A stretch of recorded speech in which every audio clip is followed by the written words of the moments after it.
मणिपुर की घटना जो है उसकी जितना निंदा की जाए उतना कम है। और ये घटना जो मणिपुर में घटी और जिसका वीडियो वायरल हुआ, जिसमें लोग महिला सशक्तिकरण की बात करते हैं, बेटी बचाओ और बेटी पढ़ाओ, जो लोग इसकी बात करते हैं उनकी सरकार है और उनके मुख्यमंत्री हैं। और उनके मुख्यमंत्री का जो बयान आया है वो भी बहुत निंदनीय है।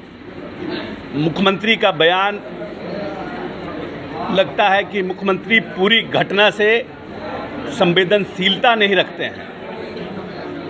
और हम जदयू को लोग ये डिमांड करते हैं कि प्रधानमंत्री को खुद मणिपुर जाना चाहिए और मणिपुर की घटना को और मणिपुर की जो जनता है उसमें शांति बहाल करने का प्रयास करना चाहिए।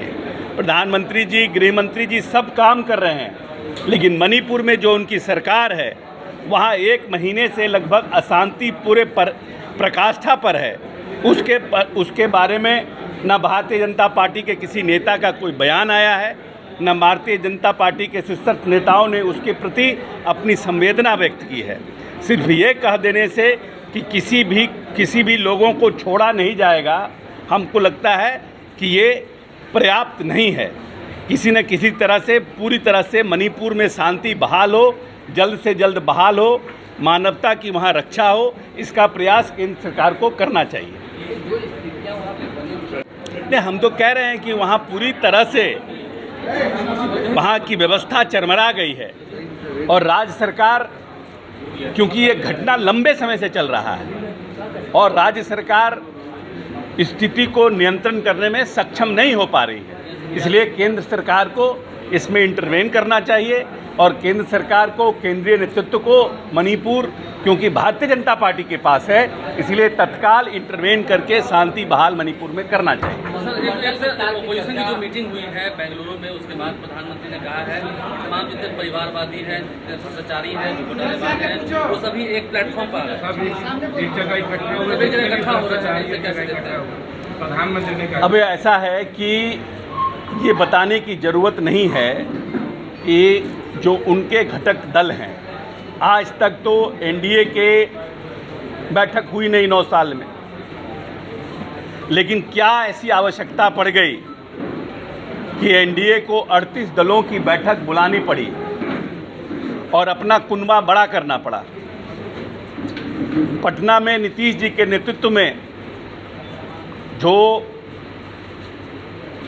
लाइट माइंडेड पॉलिटिकल पार्टियां थी, जब उनकी बैठक हुई और सब लोग समझ रहे थे कि ये बैठक हो नहीं पाएगी, लेकिन हम अपने नेता नीतीश कुमार जी को धन्यवाद देते हैं कि उन्होंने अपने अथक प्रयास से सभी लोगों को एकजुट करने में सफल हुए।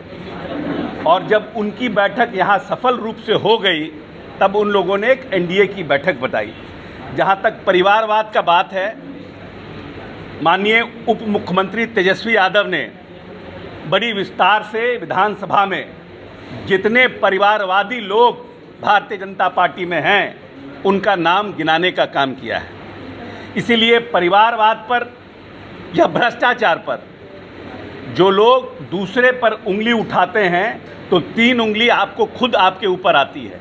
भारतीय जनता पार्टी पे भी बहुत से ऐसे लोग हैं जिनके ऊपर भ्रष्टाचार का आरोप है, लेकिन भारतीय जनता पार्टी में आने के बाद उनके पास एक ऐसा डिटर्जेंट पाउडर है कि जिसको आते ही उस डिटर्जेंट पाउडर से सफाई उनका हो जाता है, और जो लोग हमारे पास आते हैं वो बदबूदार हो जाते हैं। इसलिए भारतीय जनता पार्टी की ये दोहरी नीति आने वाले चुनाव में नहीं चलेगी। प्रदेश के और देश की जनता समझ रही है कि कितना परिवारवाद भारतीय जनता पार्टी में है, कितना भ्रष्टाचार भारतीय जनता पार्टी में है, कौन कौन लोगों के ऊपर कितने कितने आरोप थे, और वो लोग भारतीय जनता पार्टी में जाकर के मंत्री बनने से साथ साथ उनको भी महिमा मंडित किया गया। देश के शीर्ष नेता ने जिन पार्टी के बारे में उन्होंने मंच से कहा, उनको नए मंत्रिमंडल में महाराष्ट्र में उनको जगह दी गई। इसलिए भ्रष्टाचार का आरोप लगाने से पहले भारतीय जनता पार्टी को भ्रष्टाचार के ऊपर में अपने किए गए कृत्य को भी देखना चाहिए।